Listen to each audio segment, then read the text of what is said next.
کچھ سال پہلے ڈاکٹر اشرف آصف جلالی صاحب نے اپنے بیان کے دوران پیر مہر علی شاہ صاحب علیہ رحمہ کی کتاب تصفیہ ما بین سنی و شیعہ، اس کے صفحہ نمبر 46 کی عبارت کو ڈسکس کیا، اور عبارت کو ذکر کرنے کے بعد اس کی تشریح میں سیدہ فاطمہ الزہرا رضی اللہ تعالی عنہا کی ذات اقدس کے لیے ایک جملہ یہ بولا، یعنی جب مانگ رہی تھی تو خطا پر تھیں۔ یعنی یہ فرمایا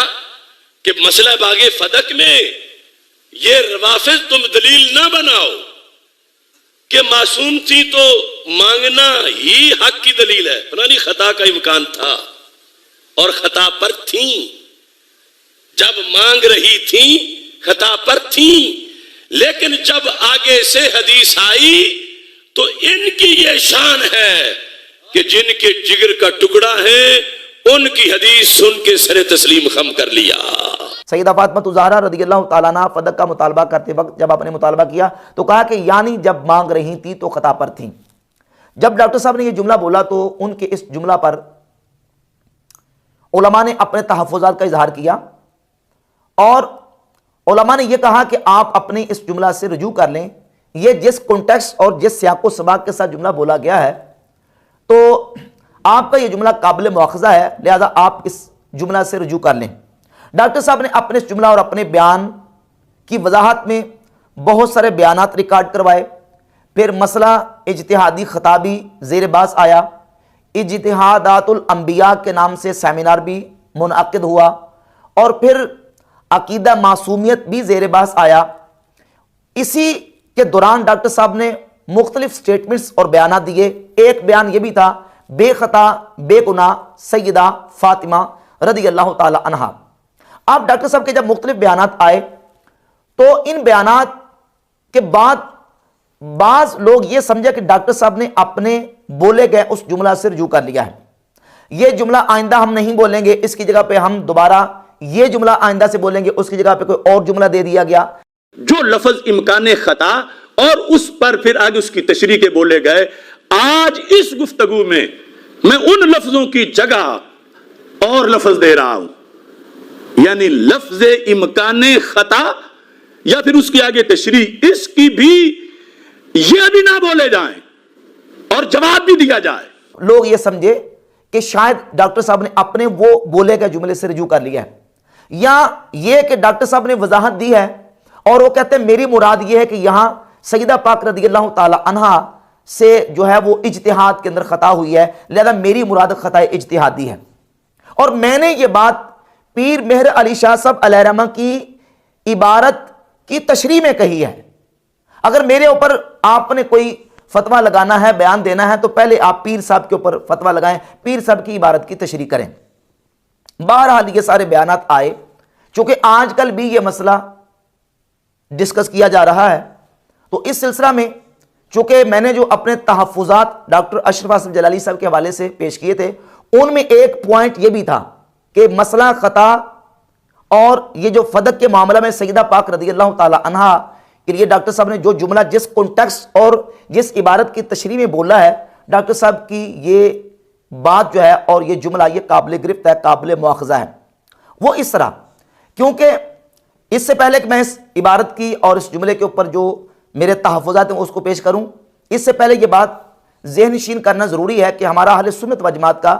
یہ اجماعی اور اتفاقی عقیدہ ہے کہ ہم انسانوں میں نبیوں کے علاوہ صحابہ اور اہل بیت کو معصوم نہیں مانتے۔ جو صحابہ اور اہل بیت کو معصوم مانے